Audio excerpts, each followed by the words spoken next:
Good evening and welcome to the Wednesday, January 11th, 2017 meeting of the Planning and Zoning Commission. The Planning and Zoning Commission is a citizen advisory group to the City Council. We're charged with making recommendations concerning land use plans, planning processes, and/or matters of plan implementation. All regular meetings of the P&Z are quasi-judicial in nature and are recorded for record retention and minute transcription. Prior to this meeting, an agenda clarification meeting was held. The following is the official agenda of the Planning and Zoning Commission. Discussion and commission action will be limited to those items on the agenda. Any citizen who wishes to address a commission shall first be recognized by the chair and shall give their name and address for the record. If a citizen wishes to read documentation of any sort to the commission, he or she shall first seek permission from the chair. A 3-minute time limitation is requested for presentations to the commission. Our agenda items consist of Agenda Item 1, disclosure of conflict of interest, ex parte communication, and site visit. Agenda Item 2, approval of minutes, and Agenda Item 3 is a public hearing for a wireless communication facility. At this point, I'd like to ask Aislinn to call the roll and have each commission member respond to agenda item number 1, as well as tell the area they serve. Aislinn? Bill Hancock? My name is Bill Hancock. I serve the West Bench area, and I have nothing to report. Kathleen Lewis? Kathleen Lewis. I serve the Green Acres area, and I have nothing to report. Steve Long. My name is Steve Long. I serve the South Fairway area. I had a site visit, nothing to report. Ryan Loveland. I'm Ryan Loveland. I'm from the Alameda area. I had done a site visit and have nothing to report. Ryan Satterfield. Ryan Satterfield from the Highland area. Nothing to report. Matthew Tubby. I'm Matt Tubby. I represent the Highland area. I have nothing else to report. And please note that Jack Brennan is excused for this meeting. Moving on to agenda item 2, approval of the minutes. Have the commission members had an opportunity to review the minutes? And if so, I'd entertain a motion. I'll move that we approve the minutes from the September 28th, 2016 meeting. Do I have a second? I'll second. Ryan Satterfield moved, Ryan Loveland seconded approval of the minutes from the September 28th, 2016 meeting. Do we have any discussion on the minutes? Hearing none, I'd call for a vote. Satterfield? Yes. Loveland? Yes. Hancock? Yes. Lewis? Yes. Long? Yes. Tubby? Yes. Sorry. Motion carries. Thank you. We will now move on to our public hearing for a wireless communication facility. Time has been set aside for us to hear comments from the public regarding the request from Verizon Wireless, represented by Kevin Howell of Digital Skylines Incorporated, for a conditional use permit to allow installation of a 70-foot tall monopole cellular tower in the parking lot behind the restaurant at 612 Yellowstone Avenue. The property is located within a commercial general zoning district. Ordinance 2979, published on October 12, 2016, allows new wireless communication facilities in commercial general zoning districts throughout the conditional use permit process. At this time, I'd like to invite Matthew Lewis forward to review the project with us.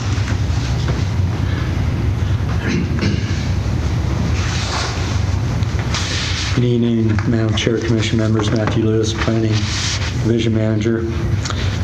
As noted, the item before you is a request by Kevin Howell of Digital Skylines Incorporated, representing Verizon, for a conditional use permit to allow installation of a 70-foot tall monopole cellular tower and attending equipment in the parking lot behind El Caporal restaurant located at 612 Yellowstone Avenue.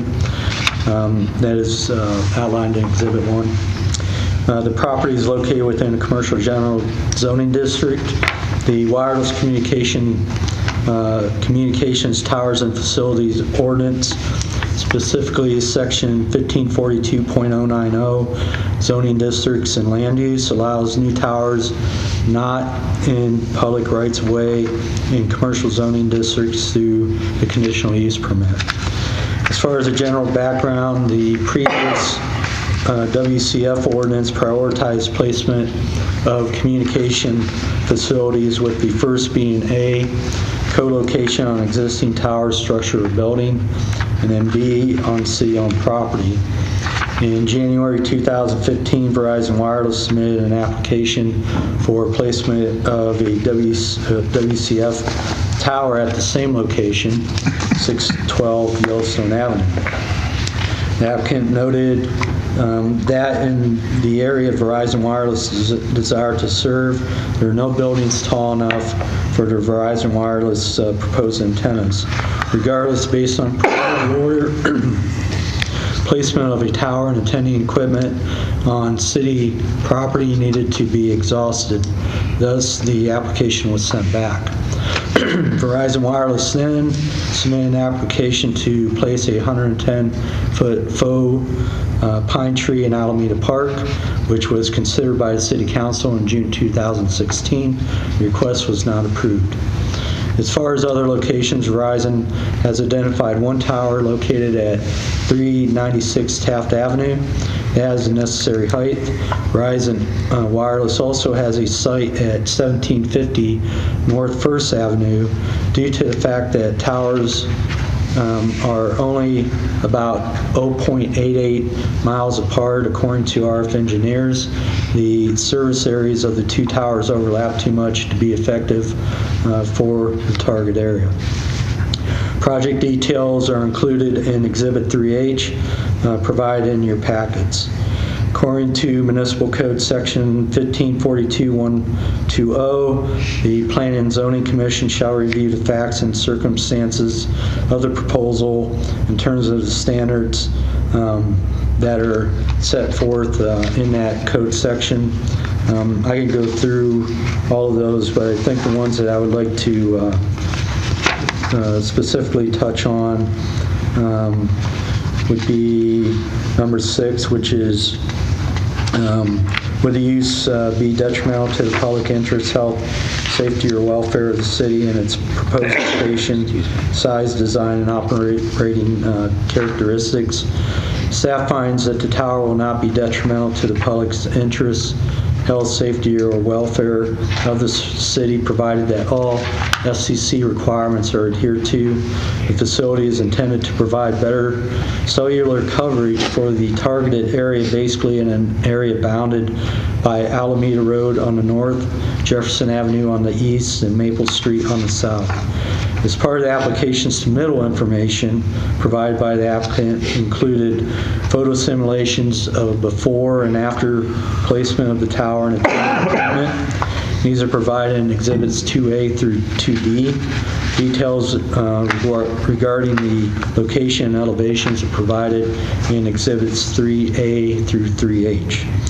Exhibit 4 shows the existing service area without the proposed tower.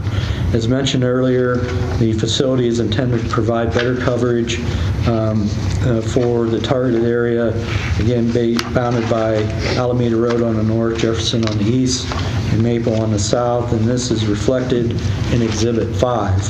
Specifically, the yellow area shown in Exhibit 4 is covered in green in Exhibit 5 with placement of the new monopole tower. Notice of this application was published in the Idaho State Journal, sent to property owners within a 300-foot radius of the subject site, and a sign was posted on the property giving notice of the hearing. As of the date, the staff report was completed, which was 1/5/17. No comments in either support, opposition, or neutral were received. That being the case, staff recommends approval based on the standards set forth in the code, the comprehensive plan, goals and objectives, with the 4 conditions that are outlined in staff report. Questions from that? So, Matt, the commission would take this after the public hearing under consideration, and I'm just clarifying, and has the full authority to make approval. It does not need Yes, to. and one thing I didn't mention, I should have in my staff report, is that the commission needs to authorize the chair to sign the findings of fact and decision. And decision. Because you actually have a decision. And then from the date that it's recorded at the county, then there's a 10-day appeal period for any aggrieved party. Okay. Any other questions? So, Matt, making a decision, it's not a recommendation of the city council. No. Final decision is made here tonight. That's correct. Thank you for that clarification. Thank you. Thank you. Mr. Howell, if we could invite you forward, please, as well. Thank you for taking the time, and if you'd state your name and address for us. My name is Kevin Howell, representing Verizon Wireless, 11340 North 105th Place in Scottsdale, Arizona. Oh, welcome to the cold. Thank you very much. Mr. Howell, do you have anything else that you would like to add from that report, or anything you... I think Matt did a great job of sort of giving you the history. It's, as you can tell, we started this 2+ years ago. The Verizon engineers found that there's a capacity issue. This isn't, your phone will work in this service area if you walk down there now. What you would notice is if you were using wireless internet, it's slowed down substantially. What's happened is we're all used to using our phones for the past 10, 15, 20 years, and phone service was great. When wireless internet came into vogue and data plans became bigger and bigger, now all of a sudden we found the busy period as soon as the kids get home from school till about 1 at night. And high schools, colleges, just huge areas. Well, the problem is downloading a movie or playing a game on the internet might take 10 or 15 or 20 phone calls worth of bandwidth away. So it makes the service area shrink of the cell sites, and at times you can't get a call out. And that's what the Verizon engineers are trying to identify. So when they identified this area 2.5, 3 years ago, they knew that watching their charts that the usage was going up, and they wanted to be, and they try on all sites, to be preemptive and get sites approved. I was commenting earlier that the last time I was in here, I had about 60 angry neighbors on the Alameda Park proposal. And the proposal you have in front of you tonight is unchanged from 2 years ago. This is the site that Verizon originally wanted. It was serving the commercial area, which is what we wanted to do, and we thought it was more appropriate when we were told that we needed to go to city property. The park and a fake tree seemed to be the best potential for fitting in the park, but that clearly didn't go forward. I don't think in this particular spot in the middle of a parking lot in the middle of commercial industrial that a fake tree is particularly appropriate. But anyway, so no, I don't think there's anything more to say. I mean, I'm happy to answer questions. I've been doing this for 20+ years. So, I mean, any questions that I can answer for you, I am happy to. But this is all about adding more capacity to the city. Any questions for Mr. Howell? Steve? How did I know? Been here for a while. I need to ask some questions. You do. So your power going to the site is underground? Yes. And if approved, when would you anticipate starting? The lease still isn't signed. We decided that we wanted to, Mr. Gomez has been very patient as we've gone up and down with the zoning issues. We've done the environmental work. So I would anticipate the lease will be signed, I don't know, May, June, and probably built over the summer. That's sort of what I'm thinking. So as I understand, you said that this would solve all my drop calls on my Verizon plan. Well, if you're within a mile or so, absolutely. But I will share with you, since you brought that up, Tomorrow morning, I'm going and meeting with the Verizon radio engineering team, construction team, and architect. There's 4 more what we call small cells. They only handle about 1,000-foot radius, where there's just busy intersections. We have 3 more. Verizon has 3 more proposed on the ISU campus. There's just that much usage. So I think you'll see less of the larger towers, but I think you're going to see, you'll never know what you're seeing. They'll be on top of a light pole or on top of a traffic signal or on a parking lot light 25, 30 feet in the air, and that will help add capacity. One of the intersections is Oak and Yellowstone. So not even that far from this, but they think they need more capacity just for all the traffic that's stopped right around there. Another one's up in Chubbuck. So the usage just keeps going up. The other piece, and I think I put it in my application, but I'm not sure. 50% of homes nationwide these days no longer have a landline. So this technology, as you say, drop calls are a big deal now. When people living in homes are no longer using it, it's the only way they get to get out to 911. So Verizon takes that responsibility seriously. Now that it's no longer a luxury item, the phone is no longer a luxury item. Any other questions for Mr. Howell? Thank you very much for your time. Thank you. At this point, I will open the public hearing on the conditional use permit that is before us for the installation of a 70-foot tall cellular tower in the parking lot. A reminder that if you want to comment after I open the public hearing, you need to come forward to the podium and state your name and address, and we have a 3-minute time limitation. So I am going to officially open the public hearing and invite anybody in the audience who would like to step forward and make a comment to come do so.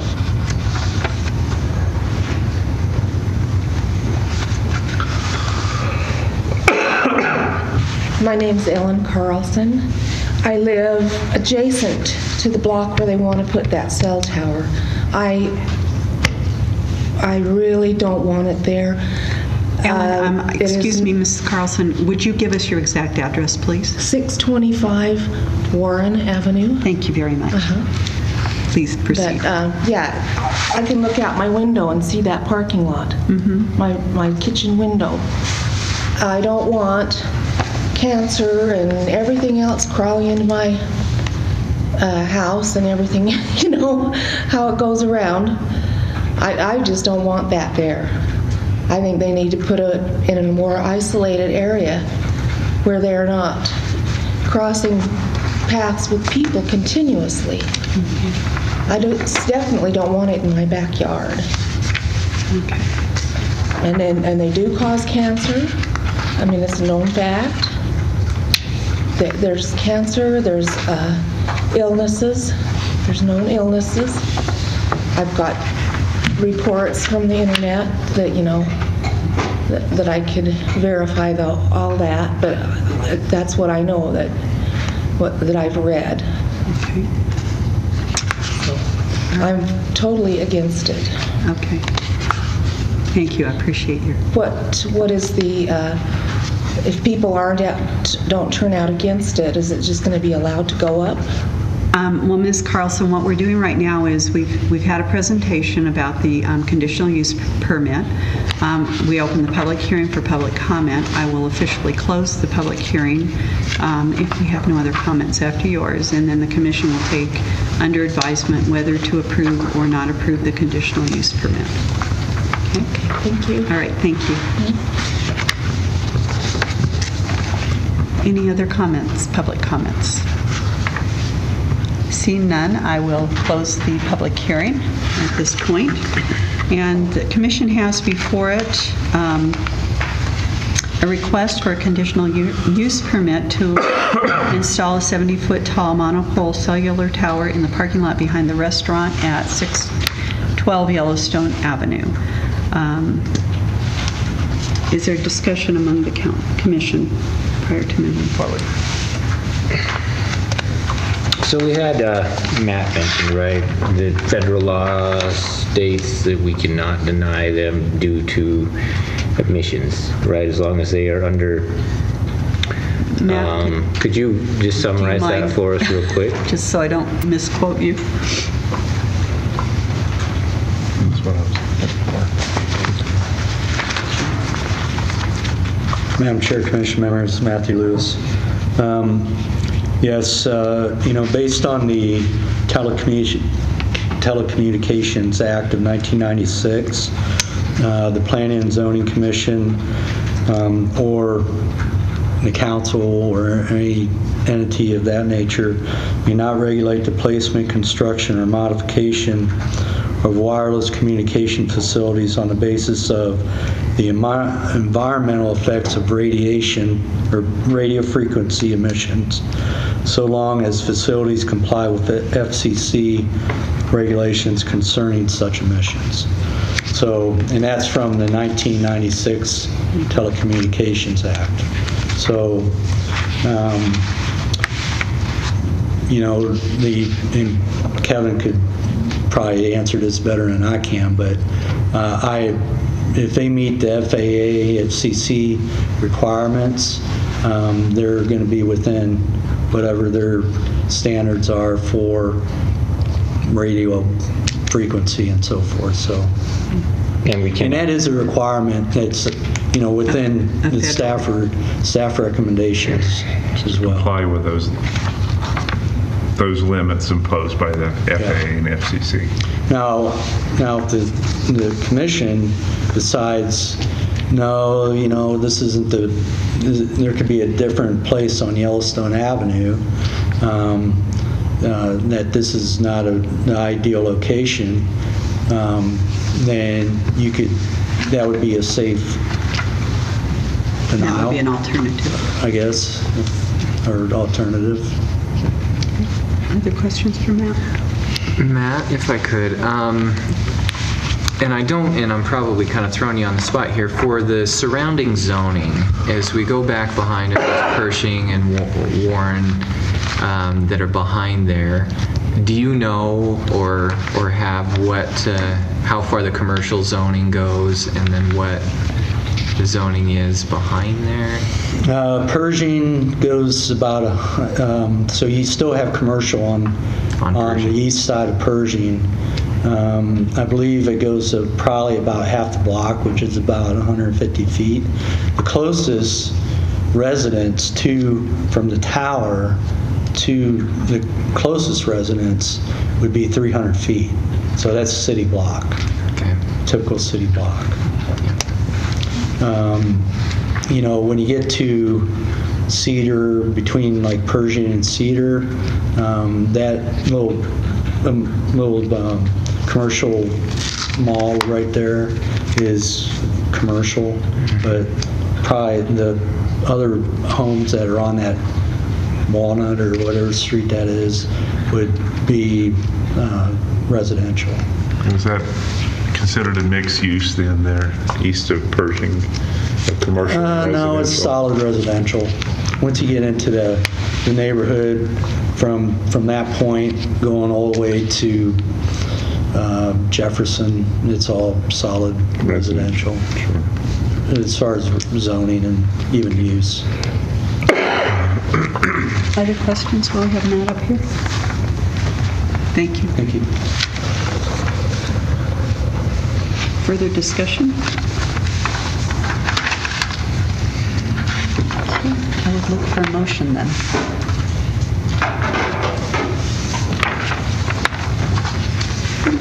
I motion that we approve the conditional use permit and authorize for the, I don't know if I want to say all of it, approve the conditional use permit and authorize the chair to sign the finding of facts and decision. Okay, so Ryan Levlin has moved to approve the conditional use permit. Madam Chair, may I say that such approval that would move that it also be subject to the staff recommendations and conditions as outlined. A friendly. Friendly addition to the motion, sure, yes, subject to the 4 conditions outlined by staff. Okay, all right. Ryan Lemlin has moved a recommendation for the approval of the conditional use permit with authorizing the chair to sign the findings of fact and the decision subject to the conditions as outlined in the staff report. I'd second that motion. Bill Hancock has seconded that motion. Are you, would you like to, what? I think we're good. Would you like to call the roll? Wilson? Yes. Hancock? Yes. Lewis? Yes. Long? Yes? Donahue? Yes. Tubby? Yes. Motion carries. The conditional use permit is approved. At this point, having no further business, I would entertain a motion for adjournment. I'd move to adjourn our meeting this evening. I'll second that. Bill Hancock moved, Brian Tubby seconded. Meeting is adjourned. Thank you. You can call A little slow on that last motion there.